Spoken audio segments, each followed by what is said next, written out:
आइए बच्चों देखते हैं हम अपना दूसरा क्वेश्चन। ये क्या कह रहे हैं हमारा, लेट ए कोई एक सेट दिया हुआ है जिसमें एलिमेंट है 1 2 3 4 5 6 6 एलिमेंट है।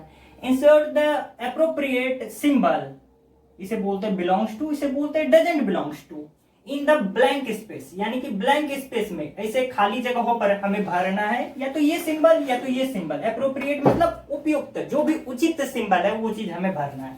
तो इसका मतलब सबसे पहले हम समझ लेते हैं। मतलब नहीं पता है तो आप हमारे, इससे पहले भी मैं कह चुका हूं कि आई बटन पे क्लिक करके आप हमारा पहला वीडियो देख सकते हैं, उसमें बहुत अच्छे से डिस्कस किया गया है इस सिंबल का मतलब। ठीक है, इसका मतलब होता है क्या चीज, ये है बिलोंग्स टू, ये डजंट बिलोंग्स टू। यानी कि दोस्तों यहाँ पर देखिए, इस सेट में 4 दिख रहा है आपको, कहीं एलिमेंट दिख रहा है ना, तो इसका मतलब क्या कहेंगे कि 4 इस सेट का एक सदस्य है, मेंबर है, एलिमेंट है।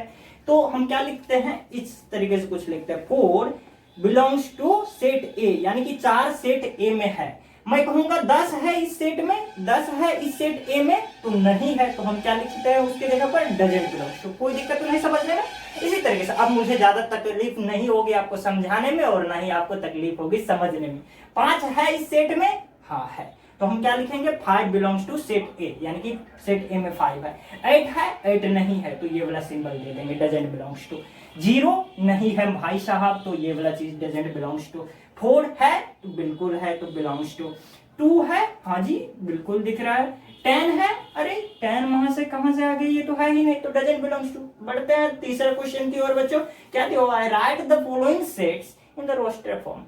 अगर आप नहीं हमारे कॉन्सेप्ट को समझिएगा तो दिक्कत होगी आपको। इससे पहले वाले वीडियो आप जरूर देखें, बेहतर होगी आपके लिए। कि ये सेट को लिखने का हमारे पास 2 तरीका होता था। सबसे पहला रोस्टर फॉर्म, दूसरा क्या था हमारा पता है, टेबुलर फॉर्म के बारे में तो थोड़ा बहुत सुने ही होंगे ना। रोस्टर फॉर्म टेबुलर फॉर्म एक ही होता है, और एक होता है सेट बिल्डर फॉर्म। ठीक है, तो ये चीज हमारा सेट बिल्डर फॉर्म में दिया हुआ है, यानी कि कोई भी सेट का इंफॉर्मेशन, ये सच डेट, ये 2 डॉट जो हमारा दिया हुआ रहता है ना, तो इसको हम सच डेट बोलते हैं। जैसे कि इसको रीड करने का तरीका मैं बता दूं, यहाँ पर सेट ए है, X such that X is an integer and X जो है ये हमारा लेस देन 3 है, -3, और माफ कीजिएगा ये ग्रेटर देन -3 और लेस देन यहां पर 7 है। कोई दिक्कत तो नहीं समझने में। इसका मतलब क्या होता है, एक्स सच दैट एक्स कुछ इस प्रकार से है कि वो ये कंडीशन को सेटिस्फाई कर रहा है, फॉलो कर रहा है, तो इस फॉर्म में रहता है, तो इसे हम सेट बिल्डर फॉर्म कहते हैं। और इसको हमें रोस्टर फॉर्म में लिखना है। रोस्टर फॉर्म का मतलब क्या कि हमें ब्रैकेट का यूज करके सेट लिखना है, ये इसको हटाना है, सच दैट को इसको हटाना है। तो हम कैसे लिखते हैं, आंसर कैसे देंगे, आंसर कुछ इस तरीके से लिखेंगे बच्चों। 1 नंबर का सबसे पहली चीज, सेट ए के बारे में डिस्कस कर रहे हैं तो सेट ए ही लिखेंगे। अब सेट ए को लिख रहे हैं हम क्या चीज, रोस्टर फॉर्म में। रोस्टर फॉर्म में कैसे लिखते हैं बच्चों, तो एक्स के बारे में जो भी इंफॉर्मेशन दी हुई है वो एलिमेंट अब हमें इस सेट में लिख देना है। तो सबसे पहली चीज, एक्स हमारा इंटीजर है। कैसा इंटीजर, जो कि -3 से बड़ा है और 7 से छोटा है। तो -3 से बड़ा इंटीजर कौन कौन सा हो जाएगा, -2, -1, 0, 1 2 3 4, इस तरीके से ये हमारा 5 6, लेकिन 7 तो नहीं होगा क्योंकि 7 से छोटा ही है हमारा। और -3 यदि हम लेते हैं तो ये तो -3 से बड़ा है ना एक्स, तो -3 नहीं लेंगे, यानी कि ये सारे का सारा एलिमेंट्स हमारा इसमें मिलने वाला है। तो सेट ए में कौन कौन सा एलिमेंट आ जाएगा, -2 आ जाएगा, -1 आ जाएगा, 0 1 2 3 4 5 और ये रहा 6 हमारा, कुछ इस तरीके से। कोई दिक्कत तो नहीं। अब आपके अगला क्वेश्चन जो आएगा उसमें क्या रहेगा कि इस फॉर्म में दिया हुआ रहेगा, आपको कहेगा कि इसे सेट बिल्डर फॉर्म में आपको कन्वर्ट करना है। सही है, तो उस क्वेश्चन के लिए भी तैयार है। फिलहाल देखते हैं हम अपना दूसरा क्वेश्चन, इसी का बी। ये क्या दिया हुआ, सबसे पहले तो कुछ इस तरीके से लिखेंगे बच्चों, एक्स सच दैट एक्स क्या है हमारा नेचुरल नंबर है जो कि छोटा है, लेस देन है किससे, यहाँ पर 6 से। तो 6 से छोटा नेचुरल नंबर कौन कौन सा है हमारे पास, इसे इस तरीके से विद इन द ब्रेसेस इसे लिखा जाता है, यानी कि ब्रेसेस के भीतर में। तो 1 2 3 4 5, क्या 6 लिख सकते हैं, नहीं जी, क्योंकि 6 से छोटा है, तो यानी कि 5 तक ही होगा ये हमारा, यहाँ पर ब्रैकेट बंद हो जाएगी हमारा। कोई दिक्कत तो नहीं समझ रहे। बढ़ते हैं अगले क्वेश्चन। क्या दिया हुआ यहाँ पर सी में, सी क्वेश्चन को यदि आप रीड करते हैं तो आपके जहन में तुरंत आंसर आ जाएगा। X such that x is a 2 digit natural number. Natural number तो आप समझते हैं, लेकिन ये 2 डिजिट का नेचुरल नंबर है जिसके सम को यदि, जैसे 2 डिजिट का कोई नेचुरल नंबर ले लेते हैं 2 3, ये 2 डिजिट नेचुरल नंबर है हमारा, इसके सम को जोड़ते हैं तो कितना होता है, ये हमारा 2 + 3 यानी कि 5 हो जाता है। इसी तरीके से हमें ऐसे नेचुरल नंबर को फाइंड करना है, लिखना है जिसका सम 8 हो जाए हमारा। तो ऐसा कौन कौन सा है, तो ध्यान से देखिए, तो ये हमारा 1 आ जाएगा, 7 आ जाएगा, सही है, यानी कि 17 इसको जोड़ते हैं तो 8 आ जाता है। डिजिट को यदि सम कर देते हैं, जोड़ देते हैं तो 8 आ जाना चाहिए। तो इसी तरीके से 2 6 आ जाएगा, जोड़ते हैं तो 2 6 8 आ जाएगा। इसी तरीके से 3 5 35 आ जाएगा, 4 4 आ जाएगा, और इसी तरीके से 5 3 6 2 7 1।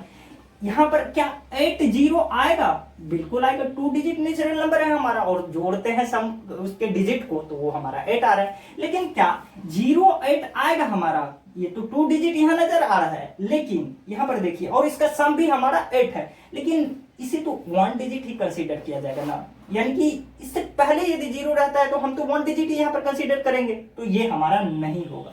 यानी कि टोटल ये सारा एलिमेंट यहाँ पर हमारा मिलने वाला है। बच्चों यहाँ पर स्पेस तो थोड़ा सा कम नजर आ रहा है, तो ऊपर का जो क्वेश्चन डिस्कस हो चुका है उसे मिटा देता है, उसके नीचे वाले क्वेश्चन को डिस्कस करते हैं। बस आप हमारे साथ यूं ही बने रहिए और आपको जरा सा भी तकलीफ नहीं होगी। इट डजेंट मैटर बाबू कि आप हिंदी मीडियम से आए हो या फिर इंग्लिश मीडियम से हो, आपको सारा कुछ बहुत अच्छे तरीके से समझ में आएगा। ये मैं सिखाऊंगा, आपको परेशान नहीं होना है। देखते हैं चौथा क्वेश्चन, ये क्या कह रहा है हमारा, डी को डिस्कस करते हैं। क्या कह रहा है हमारा, x x is a prime. Prime समझते हैं आप बाबू, प्राइम का मतलब क्या होता है, प्राइम नंबर का मतलब एक ऐसा नंबर जिसका 2 ही डिविजर होता है ना, यानी कि जैसे 2 की बात करें तो हमारा प्राइम नंबर है, इसमें कौन कौन सा नंबर से भाग लग सकता है, तो एक से लगेगा और दूसरा 2 से लगेगा। यदि हम 17 की बात करते हैं तो इसमें कितने नंबर से भाग लगेगा, एक से लगेगा या फिर 17 से लगेगा, यानी कि एक ही से लगता है या फिर खुद से ही लगता है, तो वो हमारा प्राइम नंबर होता है। अभी तक के लिए इतना समझ लीजिए, इतना तो पता ही होगा 11th क्लास में।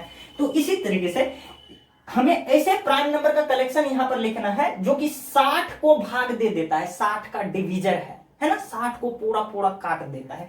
तो ऐसा प्राइम नंबर कौन कौन सा है, तो सबसे पहले 60 को आप यहां पर डिवाइड करके देख लीजिए, फैक्टर करके, तो कितना आ जाएगा यहाँ पर 30, ये फिर से कीजिएगा तो 15 आ जाएगा, यहाँ पर कीजिएगा 3 5, यानी कि 2 इसको किस तरीके से लिख सकते हैं, 2 यहाँ पर 3 × 5 इस तरीके से लिखा जा सकता है। तो ये हमारा इसका ये सब हमारा प्राइम है, 2 प्राइम नंबर है, 3 प्राइम नंबर है, 5 प्राइम नंबर है। तो ये सारा जितने भी प्राइम नंबर हमारे नजर में आ रहे हैं यहाँ पर, वो क्या हो जाएगा, इसका डिवीजर हो जाएगा। तो हमारे पास कौन कौन सा यहाँ पर आ जाएगा प्राइम नंबर, 2 आ जाएगा, 3 आ जाएगा एंड 5 आ जाएगा। कोई दिक्कत तो नहीं समझने में। बढ़ते हैं अपने अगले क्वेश्चन की और वो क्या दिया हुआ बच्चों, यहाँ पर देखिए, the set of all letters in the word trigonometry. Trigonometry एक शब्द दिया हुआ है, वर्ड दिया हुआ है यहाँ पर, इसमें सभी वर्ड का आपको यहाँ पर कलेक्शन लिखना है, ठीक ना, सेट बनाना है। तो ई में क्या दिया हुआ है हमारा, देखिएगा ट्रिगोनोमेट्री में कौन कौन सा लेटर आ रहा है हमारा, टी है, तो सबसे पहले टी दे देते हैं, कॉमा देंगे क्योंकि सेट के एलिमेंट को हम कॉमा के साथ सेपरेट करके अलग अलग करके लिखते हैं। टी दे देते हैं, उसके बाद आर आ जाएगा, आई दे देते हैं, जी दे देते हैं, ओ दे देते हैं, एन दे देते हैं, उसके बाद क्या है ओ, लेकिन ओ तो रिपीट हो जाएगा, सेट में कोई भी एलिमेंट को रिपीट करके नहीं लिखा जाता है, तो इस वजह से ओ को छोड़ देंगे। एम की बात करते हैं तो एम आ जाएगा क्योंकि इससे पहले नहीं आया। ई की बात करते हैं तो ई भी नहीं आया है तो आ जाएगा। उसके बाद टी आएगा, नहीं पहले से ही आ चुका है। आर आएगा, पहले से ही आ चुका है वहां से। वाई बिल्कुल आएगा। तो ये सारा का सारा लेटर का कलेक्शन ये हमारा कुछ इस तरीके से लिखेंगे। देखते हैं क्वेश्चन नंबर 6, ये क्या दिया बच्चों, तो the set of all letters in the word better, है ना, बेटर में। तो अब मुझे बताने की जरूरत नहीं होगी, बी हो जाएगा, ई हो जाएगा, टी लिख देंगे, फिर से टी है तो पुनरावृत्ति तो नहीं करेंगे इसकी, ई लिखेंगे नहीं, पहले ही लिखा जा चुका है, आर लिख देंगे। तो ये चीज हमारा, तो उम्मीद करता हूं क्वेश्चन नंबर 3 तक समझ में आया होगा। आप इसे उतार ले, हम बढ़ते हैं अपने अगले क्वेश्चन की ओर।